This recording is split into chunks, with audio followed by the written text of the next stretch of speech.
Assalamualaikum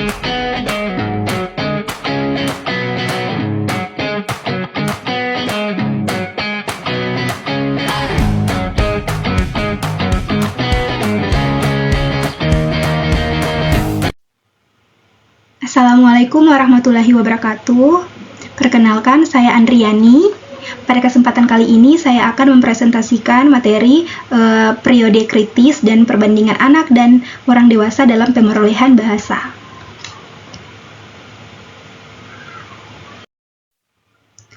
Di sini sebelum masuk pada materi inti atau materi utama, kita ketahui terlebih dahulu apa itu L1 dan L2. Jadi L1 adalah bahasa pertama dan L2 adalah bahasa kedua.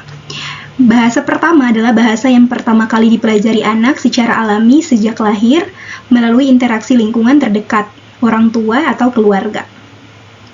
Jadi misalnya anak yang lahir di Ternate, maka bahasa pertamanya adalah bahasa Ternate atau Melayu Ternate. Sedangkan bahasa kedua adalah bahasa yang dipelajari setelah bahasa pertama dikuasai. Biasanya terjadi saat anak mulai sekolah atau berpindah lingkungan. Contohnya bahasa Indonesia atau bahasa Inggris yang kita pelajari di sekolah. Itu adalah bahasa kedua.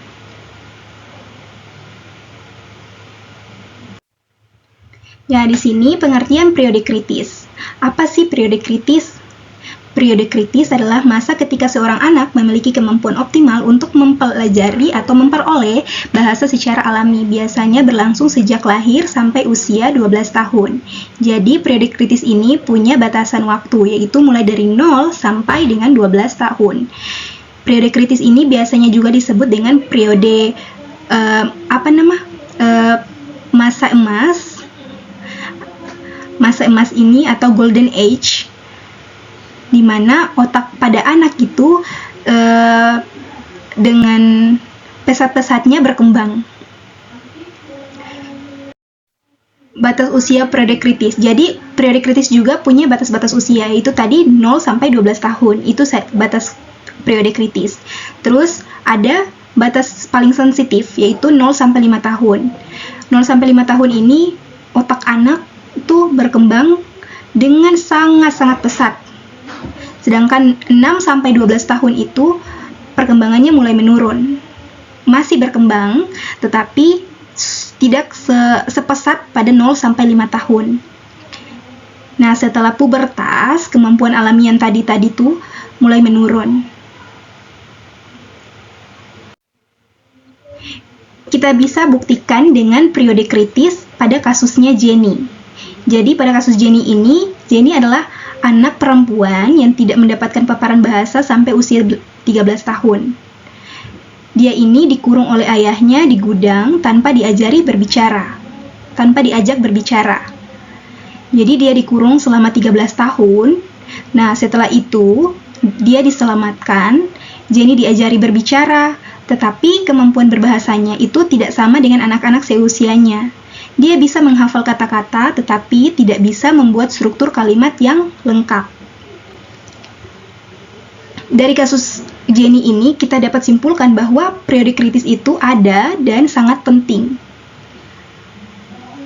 Ketika periode kritis terlewati tanpa mendapatkan bahasa, maka walaupun sudah diselamatkan, tetapi dia tidak bisa berkomunikasi atau berbahasa dengan baik.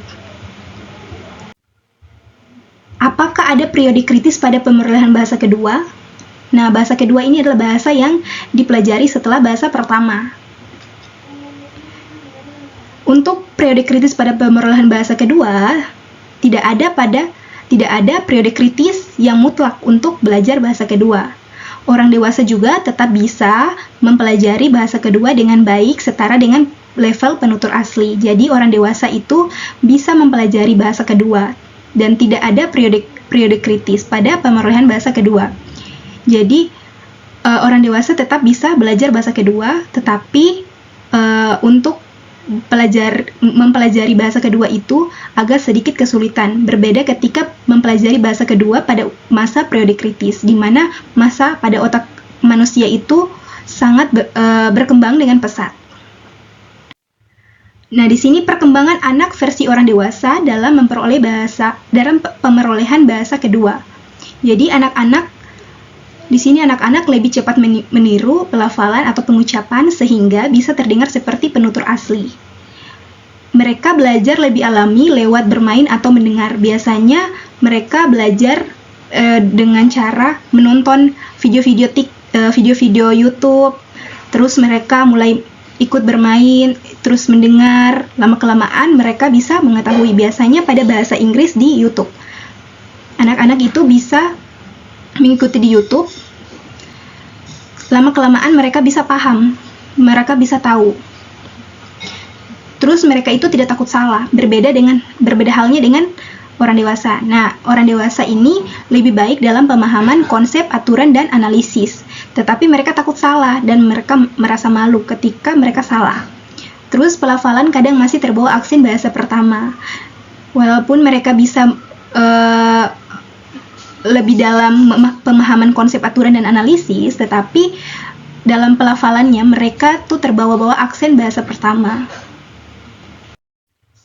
Di sini kesimpulan, periode kritis menunjukkan bahwa kemampuan bahasa paling optimal terjadi pada usia anak. Nah, usia anak yaitu tadi pada usia 0 sampai 12 tahun, di mana ketika otak masih sangat plastis, otak berkembang dengan sangat-sangat pesat. Setelah masa ini, kemampuan bahasa masih bisa dipelajari, tetapi tidak secepat dan selancar ketika masih masa kanak-kanak. Jadi, untuk mempelajari bahasa, baiknya jangan melewatkan pada masa periode kritis. Karena pada masa periode kritis ini, bahasa dipelajari itu sangat-sangat pesat, sangat-sangat cepat. Anak-anak lebih cepat dan lebih natural dalam mempelajari bahasa kedua, sedangkan orang dewasa mempelajari bahasa dengan cara yang lebih sadar, terstruktur, namun prosesnya lebih lambat. Ini membuktikan bahwa periode kritis itu sangat-sangat penting dan ada. Sehingga pada proses pemerolehan bahasa, periode kritis ini sangat-sangat dibutuhkan. Dan mungkin itu saja penjelasan dari saya, demikian presentasi dari saya. Wabillahi taufiq wal hidayah. Wassalamualaikum warahmatullahi wabarakatuh. Terima kasih.